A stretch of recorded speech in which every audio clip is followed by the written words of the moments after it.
So they were like, where you from? And I said, I'm from America. They were like, no. Where you from? Aye. I was like, I'm from Sacramento, California. Like, no. What tribe are you from? Aye. And I was like, at the time, I'm like, I don't know. And they just looked at me like, what do you mean you don't know? They said, are you South African? Are you Ghanaian? Like, where are you from? And I just kept telling them, like, I don't know. I'm Black American. And they just were shocked. Yo, welcome back to another episode of Afronomics. I'm your favorite host out of the two that we have, Llewellyn Dave Dixon. There you go. Hey, and it's Sita Dumbuya, and I don't know why Llewellyn wants to open up with a lie, but I'm gonna let him have it. I'm gonna let him have it today. All right, so we got a special guest. We got an in-person guest. You know, the in-person energy. We always love that, and we always, most of the time, our guests, without us telling them, shows up in all black for some reason. It's the thing. So if you get invited on the podcast and you in person, at this point, just wear all black. I don't know. It just happens that way. I don't know. I don't know what it is. But yes, let me go ahead and give Dynast the proper introduction. So I'm gonna get this right. Okay. Because I get things right. You know, that's why they like me as the host.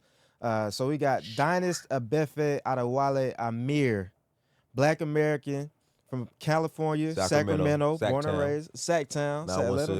Let them know. But he traces roots back to Sierra Leone and Nigeria. So he's actually gone back and traveled. He went to the University of Georgia. Go Dogs. Unfortunately, I mean, I'm gonna let him slide. Oh, wow. But went to the University of Georgia. Other than that, he's a great person. So traces roots back to Sierra Leone and Nigeria, and now he has his company Danfo Africa. Or Danfo, just Danfo. Yeah, Danfo. Okay. Yeah. My bad. Danfo. No, it's all good because the site is Danfo.Africa. So gotcha. I get it. All right, so Danfo, and he organizes trips for Black people, Black Americans, or Americans in general, to be able to go back and be able to get citizenship in different African countries. So in Sierra Leone, primarily the only country right now that has a transparent and straightforward process for the diaspora, Sierra Leone, to get citizenship. So gotcha. But you organize trips to different places. Right. So Sierra Leone, currently right now, Danfo, we curate trips to Nigeria, Sierra Leone, Senegal, South Africa, Namibia, Tanzania, and Benin Republic. The heck out of me. Right.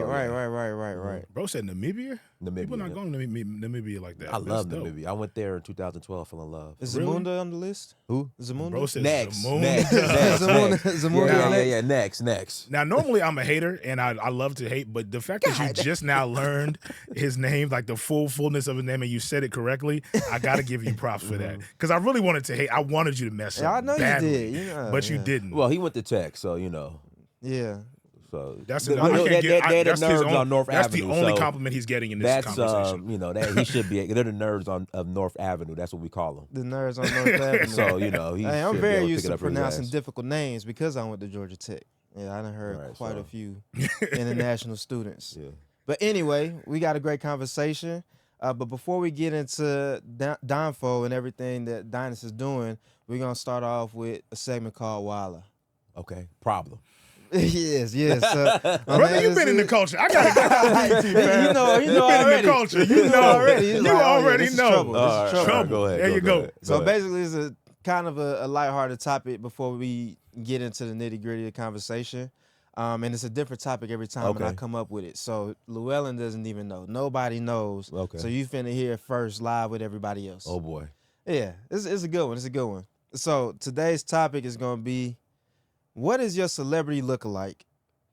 Okay. Because everybody got one, and it may not be one you agree with, but you heard it before enough times. So let's hear it.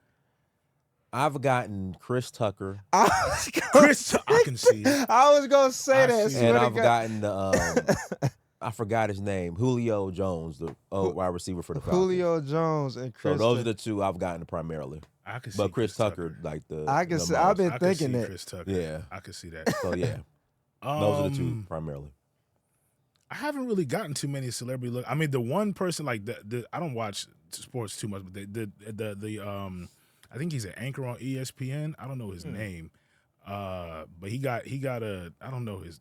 Let me me see if I can find. Where's my phone? I don't know, but he I don't know his name, but he's an anchor on ESPN. I think one of them shows. He's dark skinned with a beard, and everybody just assumes that I look. They're like, oh, this is what you look like. This your twin, and I'm like, really? Anchor on ESPN. Yeah, I don't know. I don't know. Yeah, I Let don't me- know. let me There's a see lot if I of dark skinned anchors on ESPN with beards. Yeah, I don't So know. I don't know. Yeah, People send me random people say, oh, this looks like you, but it's never a celebrity. No, there's a dude that looks just like you. I forget his name. Nobody is this He's beautiful. not. He's not like a celebrity. He's big on Instagram. I think he does some stuff in like Ghana, Nigeria. But like I've heard a couple people I don't like know. send me his profile. His Yeah, I name don't is know. like Jacob something. Who would you say I look like? Nobody. I look like me. I don't have a celebrity though. I Right. actually have a friend in Senegal named Abdul. You kind of resemble him a little bit. Abdul. I can see in that. Senegal. I don't even know Abdul. I got a friend in Senegal named Abdul. You kind of resemble him. I'm gonna see if I can find this picture my friend sent me. I don't know, but this is the ESPN dude. I don't know, but I don't think I look like The this. ESPN. Anytime dude. people tell me I look like somebody and then they send it to me, I'm like, I don't see it. I never see it. I just think people, whenever they see a black man with a dark skinned man with They a just beard, trolling you. they just say, "Oh, this looks That's like you." Yeah. I get. Because I used to have a longer, more Okay. full beard too. Yeah. He I looks cut the it same off. to me. I get same two people. Who?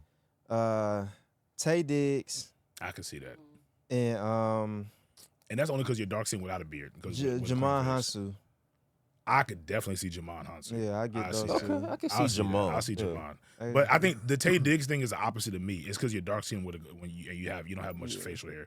That's it. Yeah, like a younger Tay Diggs. Like I used to get it before. Like I mean, I ain't got much facial hair now, but like when I used to be like real, like just cut everything, not even no little on the sides. I think I might actually cut this off, and just go clean face for a quick second. Let it Can go. you advise him not to do that? Because I Don't just do like it. to do it because it's fun. Listen.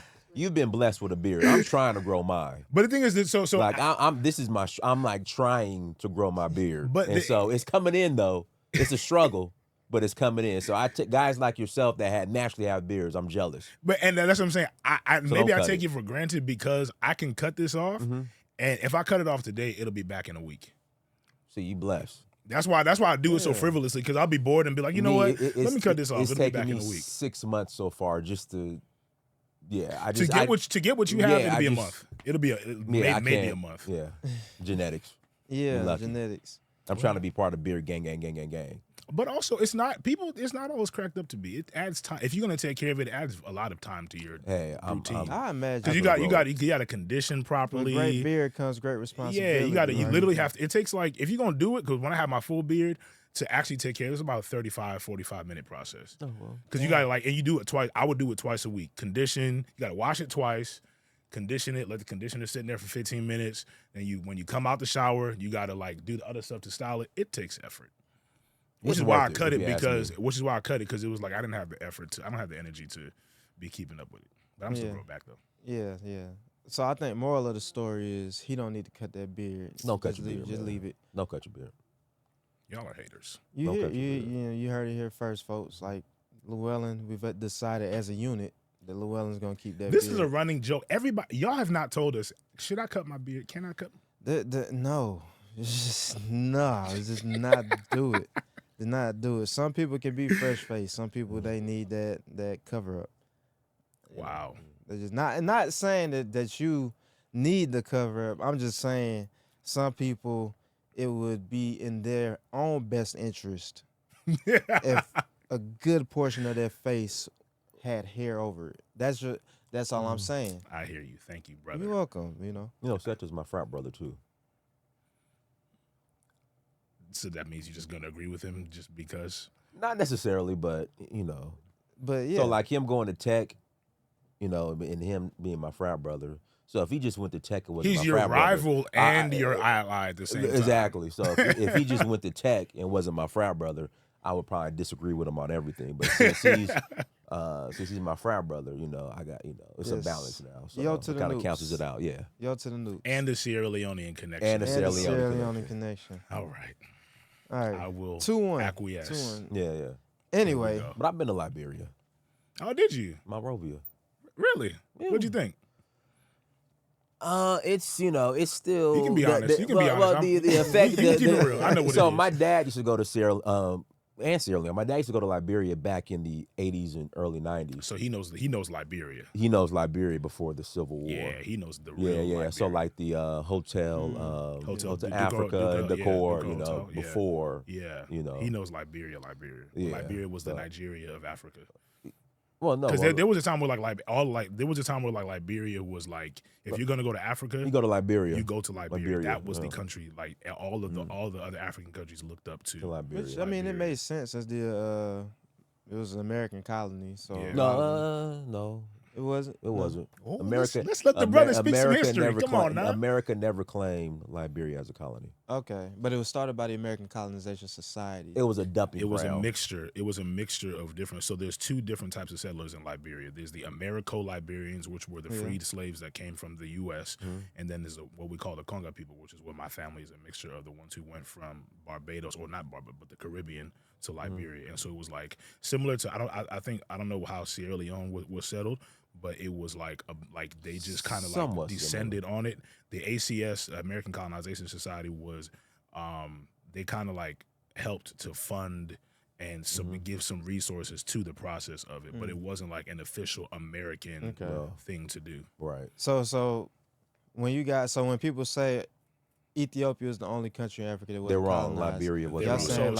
What I do, and to make it more historically accurate, because I don't want to lie on history, I say Liberia and Ethiopia were not colonized by white people, because technically, what the freed slaves did when they went back, they did colonize the people, and they did make them second-class citizens in their own country in a lot of ways. I disagree.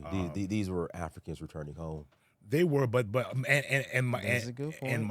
so that's why we had the Civil War, because the native Liberians essentially got pissed off at the settlers, and I think that was more CIA involved because of also agreed. Yeah, I think it's more. There's a lot of nuances here. Yeah, because I like this. You know, the president at the time, Tolbert was the president? Yeah. You know, once he I guess called out Israel, then they put a target on his back. You saying some dangerous stuff, and I love it. You're right. You're You're right. right. It's the truth. It's No, not- because not- the U.S. There's thought that essentially the U.S. wanted to tap into what Liberia was doing, and he basically said, "Nah, we're gonna stay us," and so they did what they do. Right. They had him killed to destabilize Liberia. Right. Then Doe takes over and just it descended into chaos. You've earned your new name, my brother. you know exactly what you're talking about. Yeah. So Yeah, there it is. All right, now I'm really excited to get into this conversation. Yeah. So first, I guess we done already started talking about the nitty gritty, but tell us more about what made you even, because a lot of people, Black Americans, don't necessarily want to trace their roots. Like, what made you want to do that in the first place? So 2011, I was working in corporate America for a company called Centos, and I was making decent money doing sales. So I called a friend of mine. His name is Fitzgerald Stevens, and he was like, "You should take a vacation." This is back in 2011. So I was gonna go to Brazil and get my passport bro in Brazil. I already had it laid out. My homeboys who went before me were like, you take $500, get you a couple girls, and get you a suite, and have fun. I was like, okay. So a girl that went to UGA with me, University of Georgia, she was Brazilian, and she was like, "I'll take you, and introduce you to Brazil." So about a month later, she called me, and she's like, she couldn't make it. So I'm like, well, I'm not gonna go by myself. So I called another friend of mine. His name is Yishak. I was like, listen, I was gonna go to Brazil, have fun, but my host pulled, last minute she pulled out. And so he was like, go to Tanzania. I was like, Tanzania? He's like, yeah, go to Tanzania. So I started researching it, and I was in LA at the time. There's I found out about this island off the coast of Tanzania called Zanzibar. Yeah. At the time, there was a club in LA called Zanzibar. So that just kind of gave me confirmation. In Zanzibar, the club, the DJ there, his name was something Soleil, I think his name was. I forgot. He used to have parties once a month where he would play Afrobeat, but primarily like the old school Afrobeat, like Fela. So that's before how like Afrobeats was Yeah, right. yeah. So this is how I first found out about Fela. Jeremy Soleil was his name. So I would go once a month to his, parties and or whatnot. So I ended up going December 2011, British Airways from LA to London Heathrow, then Heathrow to Dar es Salaam. So, I get off the plane, and this is like the first time, like they didn't have the bridge or whatever that connects to the plane. Like you walk off the plane and walk through immigration. So you went by yourself? I went by myself. That's the only reason I went by myself because my friend Yishak said he had friends in Arusha. Oh, Okay. So Yeah, I'm like, well, first there. I'm gonna go to Dar es Salaam, then Zanzibar, then I'll go to Arusha. Yeah. So, I go through passport control. Like, so this is before the airport was renovated. So I just was recently there last year. So we get off the plane, we go through passport control. It's hot as hell, no AC. So I get my bags, and I walk out, the airport. And it was hot as hell. That humidity just hit me in my face. So the locals, they come up to me, they start speaking Swahili. And I looked at them, I was just like, don't know what the hell they saying. Yeah. I'm like, I don't understand. So they were like, where you from? And I said, I'm from America. They were like, no. Where you from? Aye. I was like, I'm from Sacramento, California. Like, no. What tribe are you from? Aye. And I was like, at the time, I'm like, I don't know. And they just looked at me like, what do you mean you don't know? They said, are you South African? Are you Ghanaian? Like, where are you from? And I just kept telling them, like, I don't know. I'm Black American. And they just were shocked. So from that moment, that put me on this journey to uncover my roots, which I entitled In Search of Uhuru. So you said In Search of Uhuru. Uhuru. What is Uhuru? So Uhuru means freedom in Swahili. Since Swahili was the first African language that I came in contact with. Right. That's what I named it, In Search of Freedom. So, uncovering my African roots would give me this sense of freedom. So that's how it started. So I started with DNA tests, paperwork, digging, and traced my lineage, Sierra Leone, Nigeria, Yoruba land, and Guinea-Bissau, country in West Africa. So I just where'd you go to do that? Like to taste I started with African ancestry. So speaking of with Sierra Leone, the actor Isaiah Washington, He's Sierra Leonean? He's Sierra Leonean? he got his citizenship taking a DNA test with African ancestry. But this was back like in 2000 and so I went to I went to Zanzibar, Tanzania in 2011. I remember reading about his story back like in 2010, 2009. Oh, okay. So that's where I knew African ancestry. Gotcha. How do they do that? You gotta like send You blood just take sample- you a swab, swab? send the results in, and Gotcha. get the results back. So Man, it's so we had another guest who did a similar thing. I think he connected to Sierra Leone as well, right? You talking about Waleed? No, he's the ambassador. Ambassador Waleed, Waleed. I know Waleed. I know Waleed. Yeah, the So he ambassador. I know connected to Waleed. Sierra Leone, right? He connected, Yeah. Tracy's And- answer to And Sierra y'all's Leone. stories are similar in that you were intentional about going back, about how you went back to Right. connect with your roots. And I think that's very, very important for everybody who's listening. It's like, I know that we're in this phase now where a lot of people are really wanting to connect with Africa and things like that. But it's really important to, if you have the resources, because I also realize a lot of this stuff, it does take money. It does take money. Whatever. Yeah. But if you do have the resources, it's important to be intentional about like going through the process to make sure you connect with it. That's why, because both of them have like they've changed their names, like because they feel genuinely connected to the culture that's there because you were intentional about reaching forward to be able to figure out who you were. And I think that's important for people to know. now Waleed, Black American, connects back to Sierra Leone. They gave him a ambassadorship. He's an ambassador. His Excellency. Yeah. Yeah, he's an excellent. That's his Yeah, title. he's an Yeah. ambassador. Yeah, he has the Supreme Fish. Yeah. I think is the Yeah, brand. Supreme Fish Delight is his And I know he company. works with Killer Mike and Ti with Yeah. their new fish restaurant, Bankhead Seafood, Yeah. as well. So so his story is dope too. Yeah, we he's an ambassador. We yeah. interviewed him last shoot. Okay. Yeah. Cool. Yeah. Cool. Yeah. No, that's a great story. Okay, so walk us through that process. So after you trace your roots back to Sierra Leone, like what was the next step? Like what you do after that? So I still would just travel. So I took the DNA test, but my first time going to Sierra Leone, so this was back in 2011 or 2012 when I took the DNA test. But my first time going back to Sierra Leone was until 2012. I'm sorry, 2019. Oh, okay. Yeah, so I finally decided to go to Liberia, and then from Liberia, I was like, I just catch a flight to Sierra Leone, and that was back in 2019. So I went to Sierra Leone, and I fell in love. I'm like, man, why did I wait so long Yeah. Yeah. to go back? Yeah.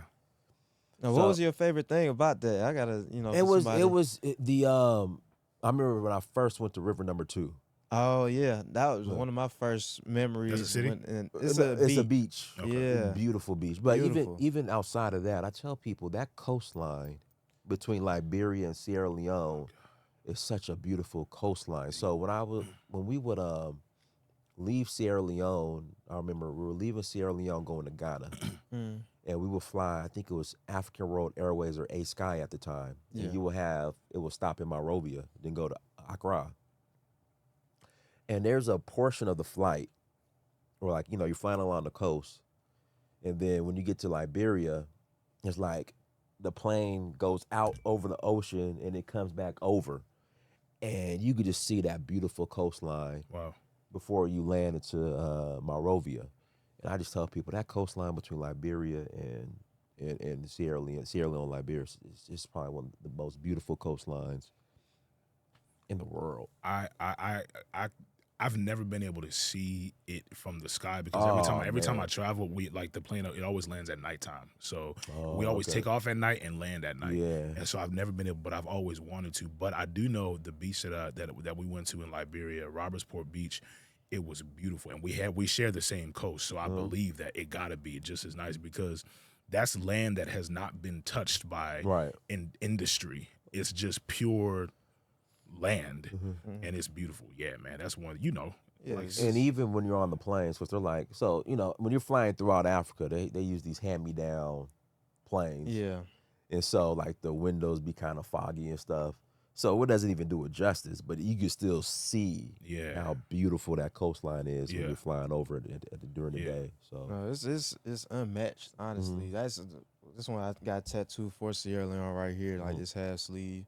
It's just the beach is got the water and it's got the mountains on the water and then the white sand beach. Like it's one of my favorite things about you have white Sierra sand Leone. beaches? Yeah, we got some of them, yeah. Yeah, some of them. There's I think 13 beaches in Sierra Uh, Leone. I want to say River Number 2 is white sand, I believe.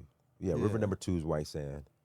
But yeah, And you got these mountains. It's like the Yeah, view, right- the the views, mountains are right mountains there. right, Oh, it's beautiful. green Yeah. mountains right on the coast. Miss Like, it's Africa. beautiful. I want to go back. well, the flag, Sierra Leone flag is blue, white, and green. So blue for the water, white for the white sand beaches, and then green for the green I mountains. didn't know that. I never. Which Yeah. it made sense. I never even thought Yeah, about so that's it. why the flags are those colors. Those colors. I'm not going to talk about the Liberian flag. I love my country. I love my country. the knockoff America. Yes. Well, I mean, you gotta understand. These were I get it. I understand. people straight off the plantation. You know what I Yeah. mean? But so I'm going to assume that all of your self discovery and everything else played a role into starting your company, your business, right? Yeah. So when I received, so I'm a prince or Omaoba in Nigeria in the kingdom called Odoruo. So when I linked back there, one of our responsibilities was to bring awareness to the kingdom. So okay. So I started with Nigeria as far as bringing people back to Africa, Yeah. and it just expanded from there. So wait, break that down. So how do the kingdoms work? Is this like a specific tribe? There's a kingdom? It's Yoruba. Okay. Yeah, and again, they were like, listen, bring people, bring awareness to the kingdom. I said, all right, no problem. So I just started bringing people to Nigeria. That's where I started. Then from Nigeria, I expanded to Sierra Leone, and then, all the relationships I built over the years in Africa, people were like, well, Dynast, why are you leaving us out? Yeah. Yeah. Come to Senegal.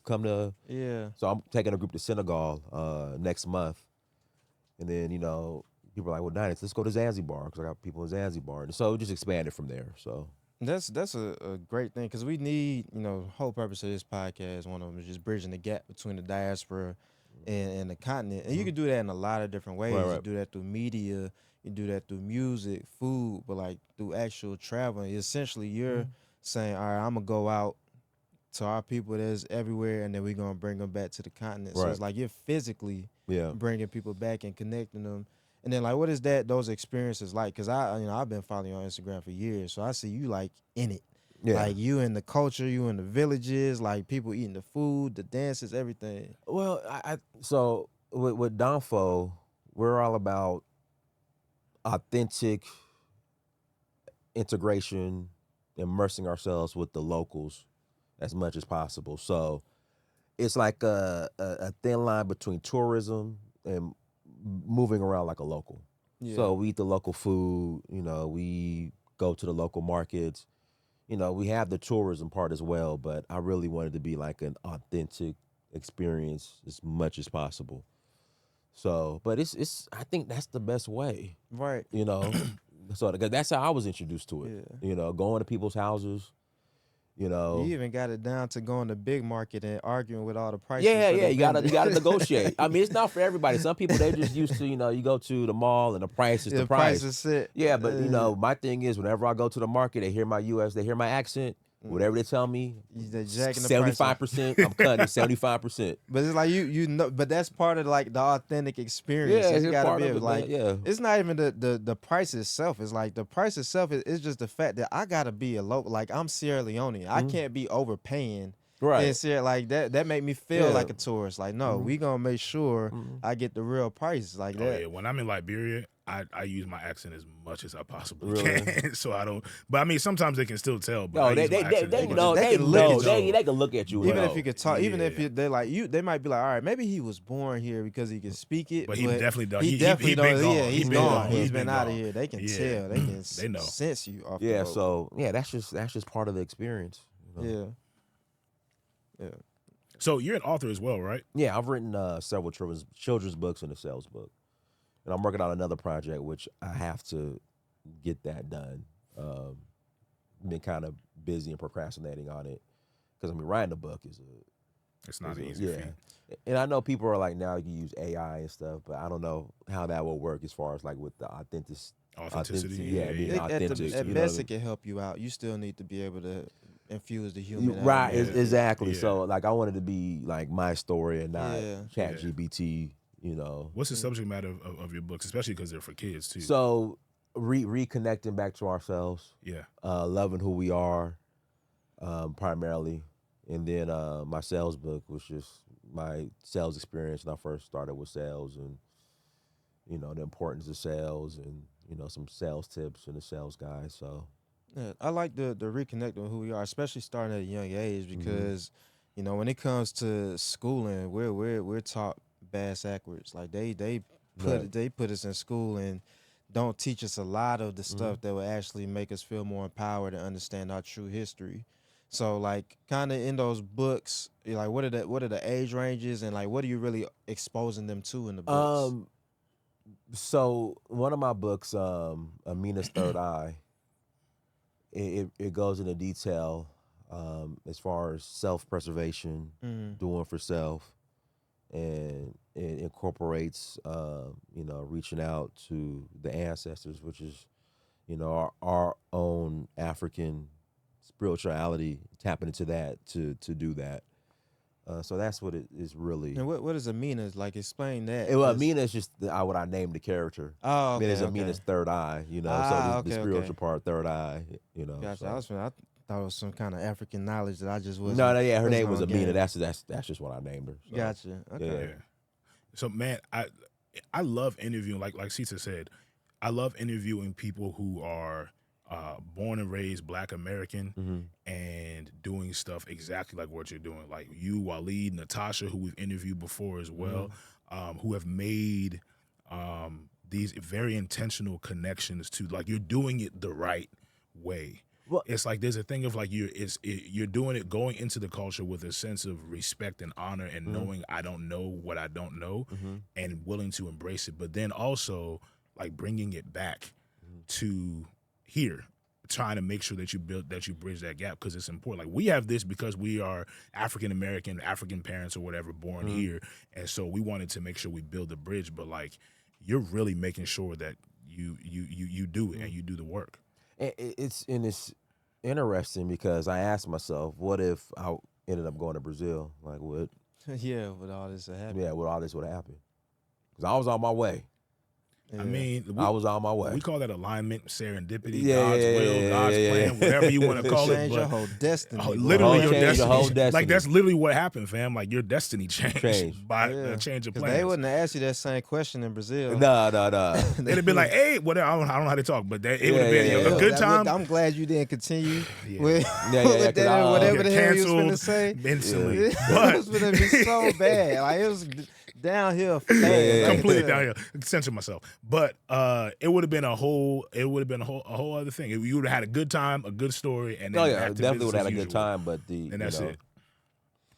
Yeah, I was just intentional about some other stuff in Brazil. Yeah. That's a completely different. Yeah, I was intentional about some other stuff. I think a lot of people go to Brazil for with those Other intentions. So same intentions. I've not been to Brazil, so there we go. Yeah, not yet. Wow, We're gonna show. I crazy. mean, there's a huge African population in Brazil. I think Brazil has the biggest population of black diaspora, people. period. Yeah, Really? Yeah. I know there's a lot of darkies in Brazil. You say darkies? We just talked about how self-censorship is. You say darkies? Hey, listen, I love being dark. I love being dark Put the skinned. hood on this man. Anybody like, that knows me knows I love being dark skinned, and it's fun. Darkies. Because it's what was fun. the character from Chappelle, Clayton Bigsby? That was We've had this conversation. I've not watched the Chappelle show. Really? I was censored Yes, as a child. he has no like The understanding black of black white supremacist culture. place? Yeah, the black. He was a That was black. blind. He was He was blind. blind. He He was a didn't black know. white supremacist. He would get these speeches. I've heard of the character. I've never seen because I wasn't allowed to watch the Chappelle show growing up. I couldn't watch He it. don't know nothing about the culture, unfortunately. Oh, okay. You mentioned he looked like somebody in Ghana. That's what you said? Or that's yeah. Jay Cameron. That's That's exactly exactly. You look like Jay Cameron. That's Can who we it get a is. photo? You look That's like who Jay it is. Cameron. That's who Guarantee it I is. don't. It finally came to Guarantee me. I know don't. Jay. I know Jay. Guarantee I You don't. look like a darker version of Jay Cameron. You look Yes, exactly bro. like him. Yes, You look exactly like Jay yes. Cameron. Hold That on. was bruh's name. That is definitely. I'm glad you remember. I was thinking it was Jacob something. But There you go. Edit this on my. You look just like him. are we doing? But he's lighter than you. Okay, maybe, possibly. We gonna put his picture on there. We gonna superimpose of. Okay. we gonna look put just his like picture him. on the Possibly. video. You look just We like gonna do him. that for all the lookalikes. But nah, definitely. I've heard multiple people, separate people, say that you look like. You look Bro. like Jay Cameron. Like but it's dark. at least 3 people. Who? My brother said it. This girl at the gathering spot said it when she saw the podcast. She's like, "Your co-host look like Jay Cameron. Here's his Instagram." He's Ghanaian? No, he's Black American, but he does similar to what I do. Yeah, we Oh. got to get him on the show, I guess. Yeah, we get him on the show, put us side to side. It's gonna be a and then- Spider-Man meeting. Yeah. I'm gonna forget who the co-host. Yeah. Yeah. Okay. Oh, I'm glad you. Jay Damn. Cameron. It hit me when you said Ghana. I'm like, you talking about Jay. That's Okay. fine. All right. Everybody has a doppelganger. Yes. It's okay. In fact, it's funny you said that. So I don't know what it is about the stretch from Togo, Benin Republic, some of Nigeria, and especially Cameroonians. Like I always see a doppelganger in those areas. Really? For you? Are just Black Americans, period. Especially Togo and Benin, like they look like. But that's how you know that's home. Yeah, that's yeah. why. That's how you know that's where people were taken from. Yeah, especially Togo and Benin and Cameroon. How many countries you been to in Africa? I'm at 14. 14. Sheesh. Good list. No. Good list. And like I want to go to more, but I just like I love Senegal, I love Sierra Leone, love Nigeria. So How- I just, how you I got managing? to ask this question because this is the most Senegal. important question Senegal. of the entire. You don't. Senegal. No. I already know the question. No. Senegal. I knew you were going to say Senegal. that because I you already have know to give them. Senegal. You have to It's give just them what it is, homage. Senegal. But in general, so I'll give them the jello because they got the that they started it. So Yeah, I it's got to give Senegal. them love Yeah, for Senegal. that. So, but in general, food. Senegal. He knew the question. I already know the question. Senegal. Senegal I'm has gonna the ask best you one food more in the world. time and get you a chance to correct yourself. Okay. Hey, man, In everybody has an general, opinion. So I love Liberia. I love the ground nut stew.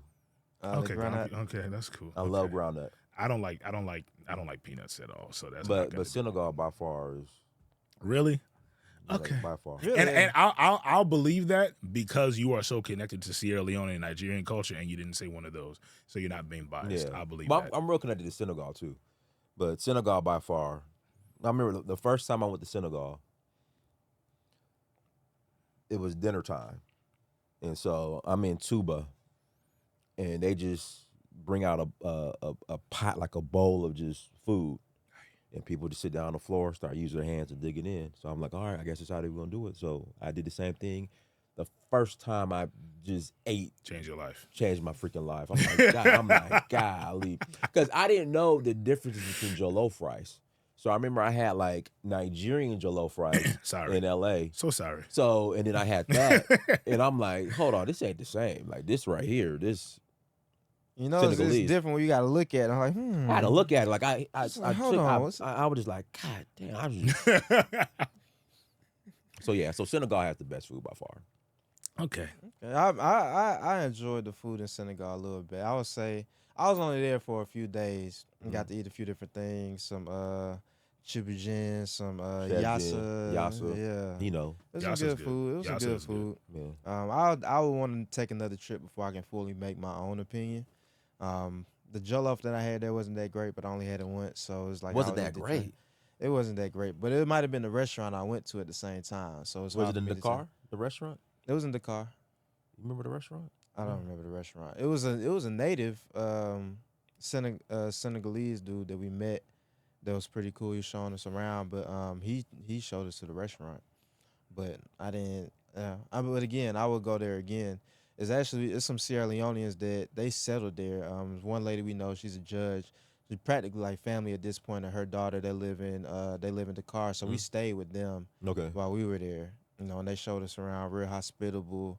But you know, it was just good to have that connection. It was a good trip. Like we had a good time in Senegal.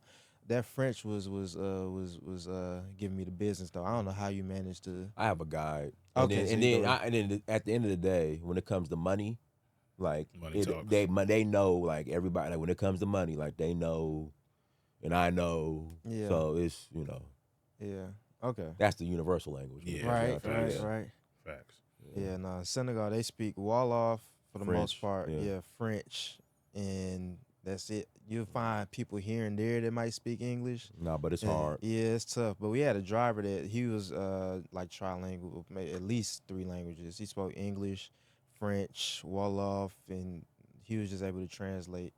But yeah, those francophone countries, you got to know something or know somebody. You Yeah. want to be careful when you go in there if you don't speak the language, because you can really get caught up. You ever been to Abidjan? I have not. So Senegal has the best food overall, but my favorite restaurant in all of Africa is in Abidjan. It's a hotel and restaurant. It's called the Bushman.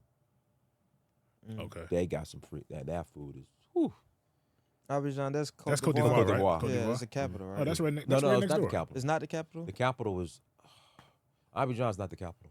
Okay. It's It's kind of just like big. it's kind of like New York. How New York is to the U.S. right. It's kind of like Nigeria. Lagos ain't the capital. It's Right, Abuja. right. Abuja, You know, it's yeah. kind of like that. Yeah. Okay. So back to Danfo. I want to make sure I pronounce it correctly. Danfo, Danfo. So Danfo's the yellow bus in Nigeria, the public transportation bus, the yellow. Oh, okay. That's Okay, like and that that makes back then. sense because it's Yeah. like okay. What's your, not even just for that, but just in general, what's your big vision? Like, do you have like an ultimate goal that you want to see happen as a result of your work? I want to be the #1 travel brand in Africa. I want to be, when people think travel to Africa, they think Danfo. There you go. There you go. But it's just the expansion part is how to expand. I kind of want it to be, so like I love Uber because they didn't have to invest in their own transportation. They say, hey, you use your car, and we'll just Yeah, right. pay you or whatever, but you use your own vehicle, which is Yeah. Yeah. genius. Yeah. You know, so it's kind of like that's what I want to do eventually. Awesome. Get to that point. Gotcha. But I enjoy going and taking people and looking at their faces, eating the food and because like with me, like you gonna eat local food, like Yeah. don't come over here tripping. So if You somebody gonna eat signs local up, food. if somebody signs up for one of your trips, Mhm. what can they expect to experience during the process? You're gonna have a local experience, but we'll come back to a nice, clean, comfortable hotel. We'll have a nice transportation, but when we in these African streets, we in the streets. Yeah. You know what I mean? And you getting people like they getting clothes tailored. Yeah, They getting the passports in certain countries. They're Sierra going to the Leone, yeah. village. Yeah. They're going to. Mhm. They're seeing the dances. So like I've seen it, man. I've seen Mhm. it. Like you be outside. Yeah, we outside, Yeah, So outside. I just don't want it to be commercial, Yeah, touristy too Absolutely. much. And that's that's what because there's other people that plan trips, but I think everybody has like their particular niche and curated Right. specific experience. Like some people may want to go more the touristy route or like having fun and doing that, whereas other groups like yours is like you really getting that authentic Right. authentic experience. So it's good to see how niche and how specific that is to Yeah. your clientele and what they want. Right. Now, with all these countries, and we're starting, kind of wrapping up the Okay. conversation. You've been to a lot of countries. What would be outside, I guess, the restaurant in Abidjan, the Bushman? Mhm. But what would be one thing you recommend if somebody is taking their first trip to Africa that is like, oh, you gotta experience this, like you gotta do this? That would be like a big thing for you.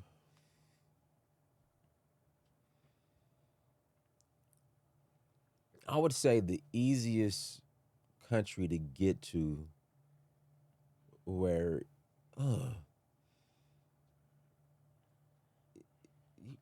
I would say go to Senegal.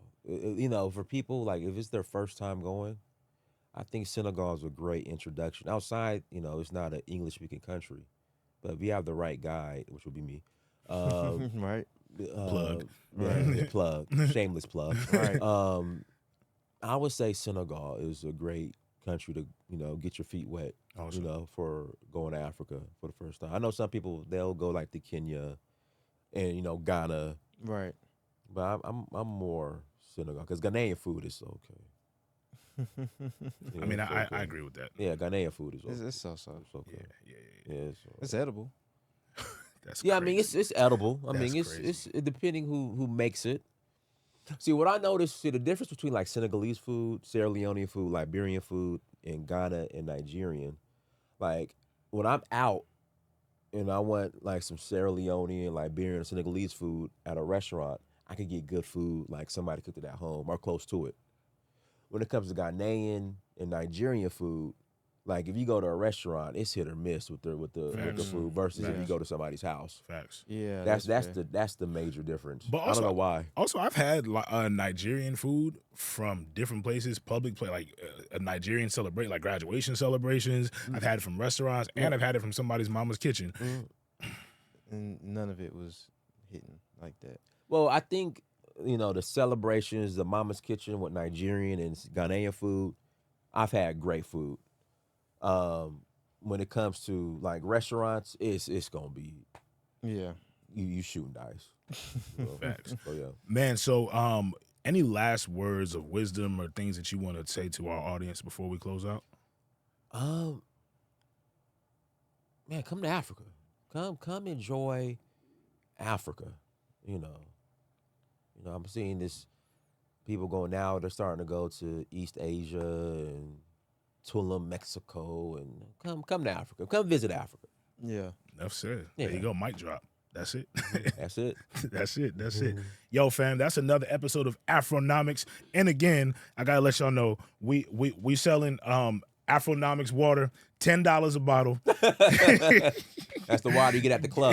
Yeah, that's that. Yeah, exactly. Get you all the Africanness that you need. Make sure you get but we will have real merch coming out at some point in time. So stay tuned for that. Afronomics out. Tell your mama, your daddy, your grandma, everybody that you know of. Watch the podcast, subscribe, share, like all that good stuff. We'll holler at you.